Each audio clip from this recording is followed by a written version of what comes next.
Right out of the gate, we've got a triple violation: no contact breach, out-of-county travel, and a fresh assault arrest. Probation is basically a contract with the court. Break one condition, and you're at the mercy of the judge.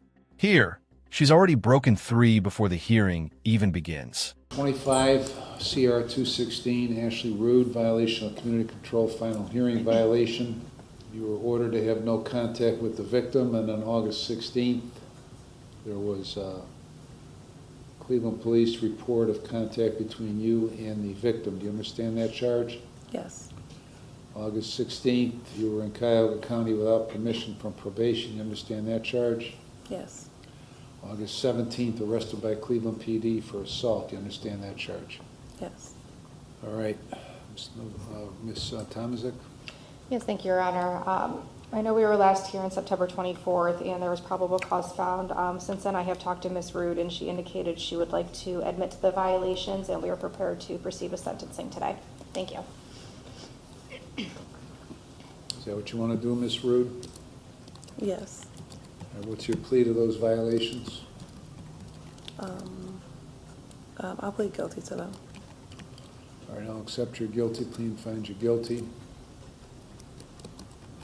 But, What seems to be the problem here?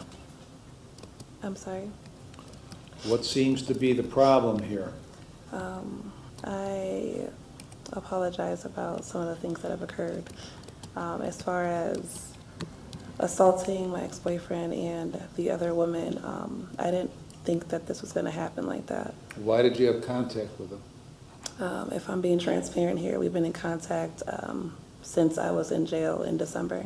Why? We basically have been living together. Why? I sometimes need help financially,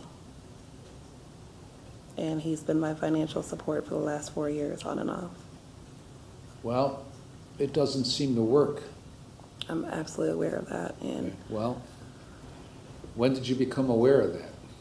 I've been pretty aware with it for the last 2 years.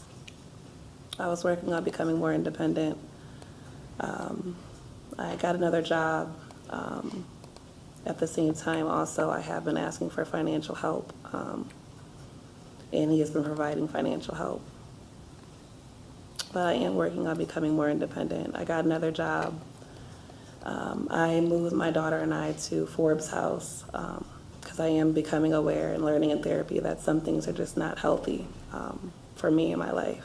So, You got, as a juvenile, a domestic violence, an assault. Listen to this admission. She kept living with the very man she was ordered to avoid because he's her financial lifeline. That's a classic trap judges see all the time: money and emotional ties pulling someone right back into a toxic cycle. Viewers, what would you choose if survival and a court order collide? Disorderly conduct, an assault, a domestic violence, an assault. As an adult, you got domestic violence, an assault, an attempted aggravated assault, disorderly conducts, criminal damaging, violation of a protective order, and this domestic violence. Nothing seems to work when you're on probation. Nothing seems to impact you. Last time you were here, a short time ago in May, you served an additional 40 days in jail. So that got you out the middle of June. Sent you to Menor Municipal Court Mental Health Treatment Program. Told you to have no contact with Joyner. And 2 months later, you're at it. The judge now rattles off a rap sheet like it's a grocery list: assaults, disorderly conduct, protective order violations. This isn't just shaming. It's laying the legal groundwork to justify a harsher sentence if she slips again. So you don't seem to want to listen.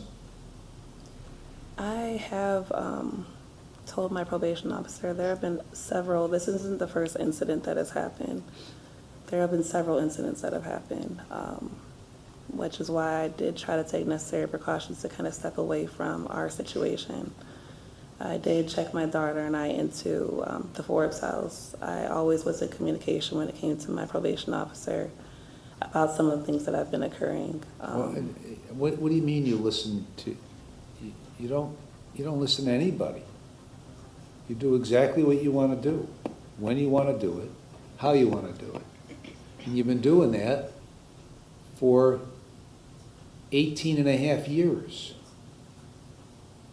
Well, I'm sorry you on feel like a that. constant basis. And you're only 33. So you haven't changed a thing in your life. I feel like I've changed a lot. When? I feel like my temperament has changed a lot before When? this. I haven't been in trouble since 2013. What do you mean you haven't been in trouble since 2013? Didn't you hear all this stuff I read off? As a juvenile? No, as an adult. I don't really get in trouble with the law. Okay. June of 11, domestic violence. June of 12, assault. June of 12, attempted aggravated assault, like 2 weeks later after the first assault.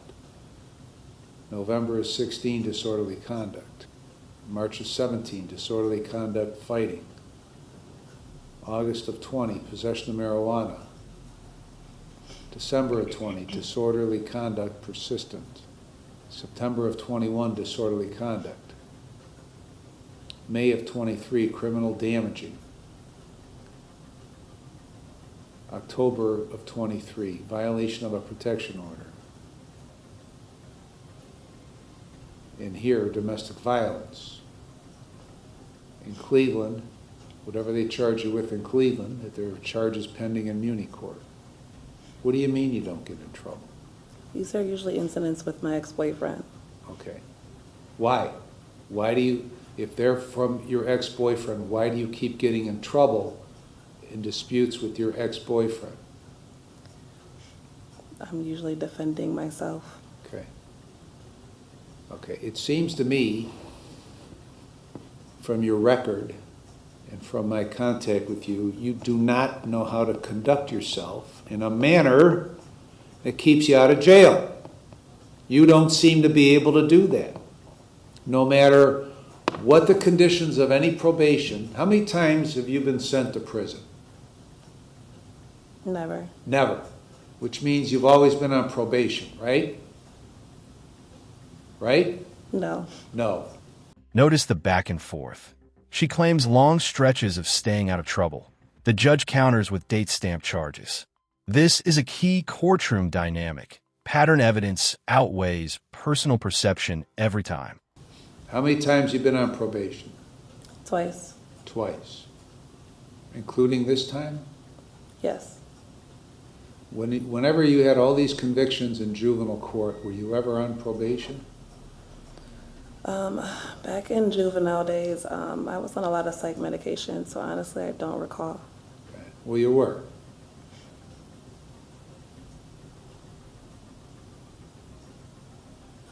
In June of 11, on your domestic violence in Cuyahoga County, you were on probation. You violated probation. In June of 12, in Cuyahoga County, you were placed on probation. I had a In lot of... In December of 20, in Willoughby Municipal Court,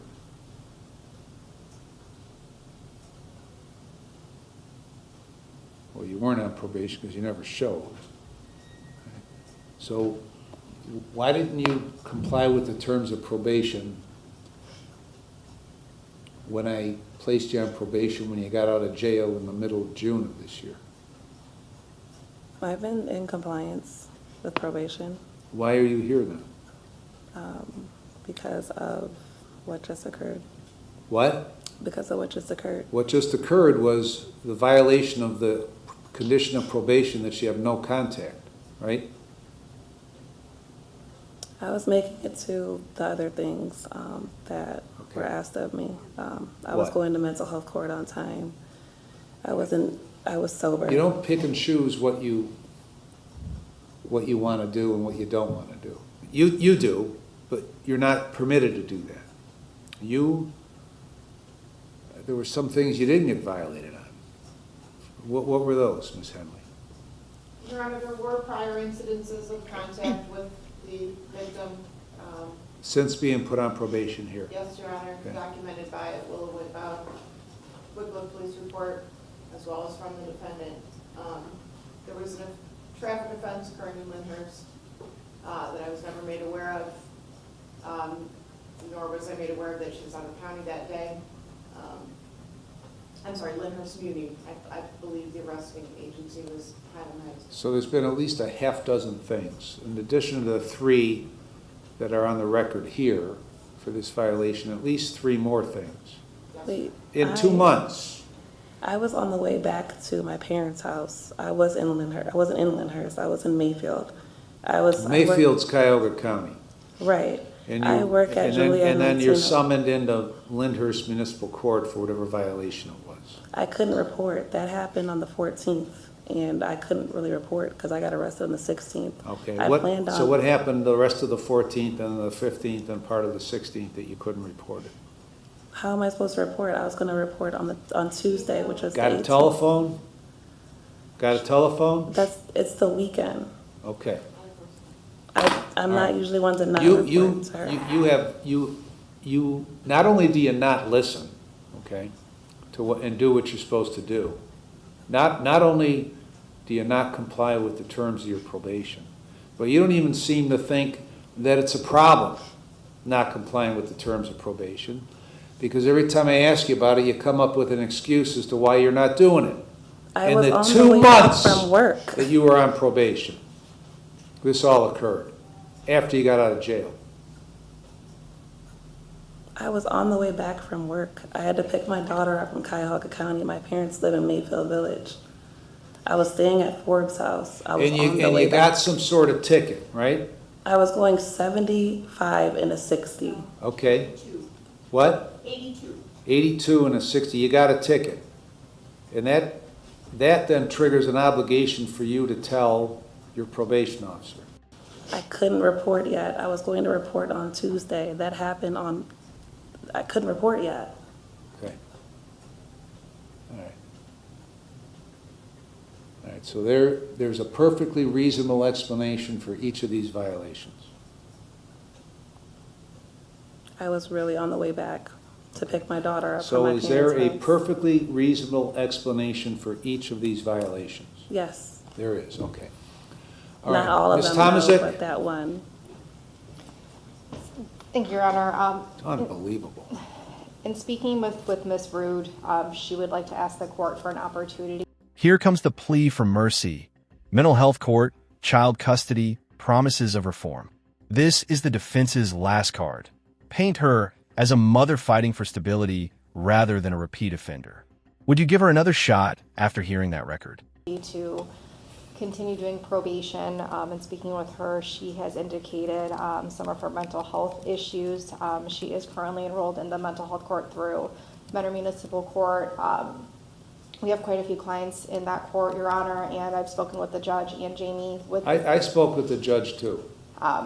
So from what Ms. Rude told me, she has been enjoying mental health court, so she would like an opportunity to continue probation, get another opportunity to continue going to mental health court. Your Honor, I know she has a hearing on November 3rd for a custody issue with her daughter.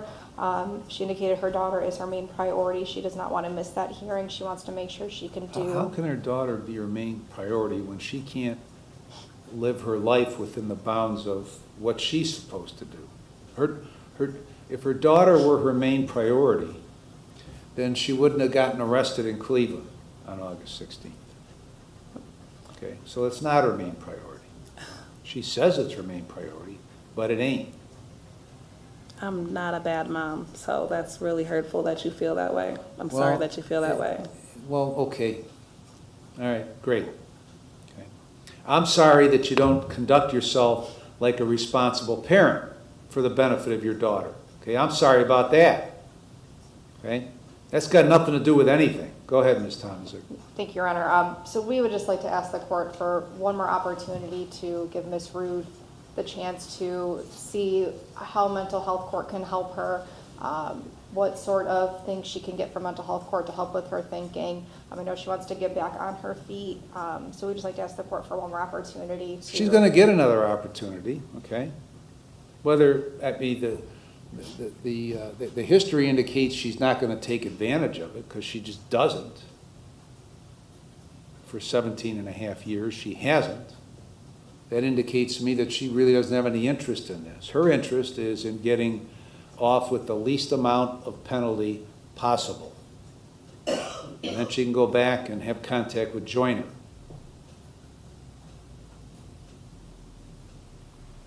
But she'll get the opportunity. Thank you. Thank you, Your Honor. All right, I've gone back and looked at the pre-sentence report and considered all the applicable statutes once again. And as I said earlier, you were sentenced on May 7th. You got out of jail on that sentence when I placed you on community control in mid-June, and you violated multiple times, at least a half dozen times, 3 of which were filed, 3 of which weren't. And you have no concept. You have no concept of why you do what you do.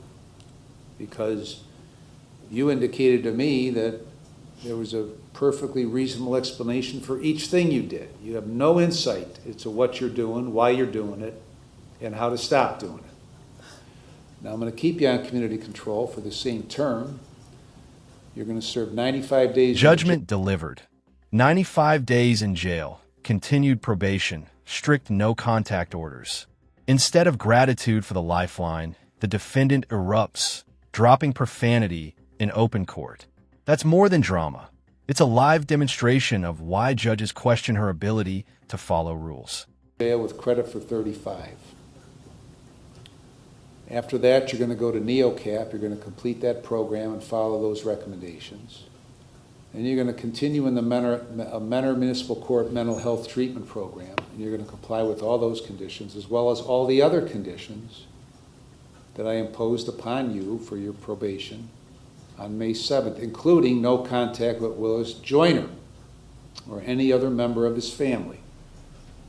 Can my daughter and I also have a no contact order?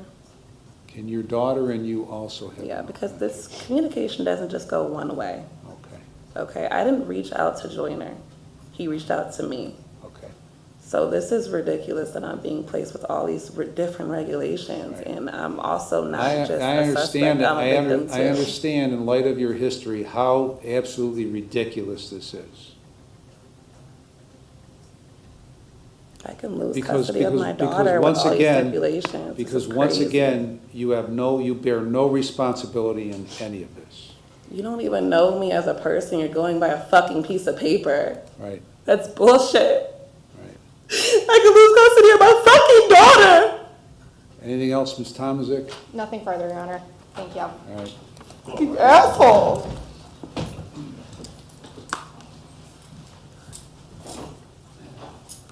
Fucking bitch.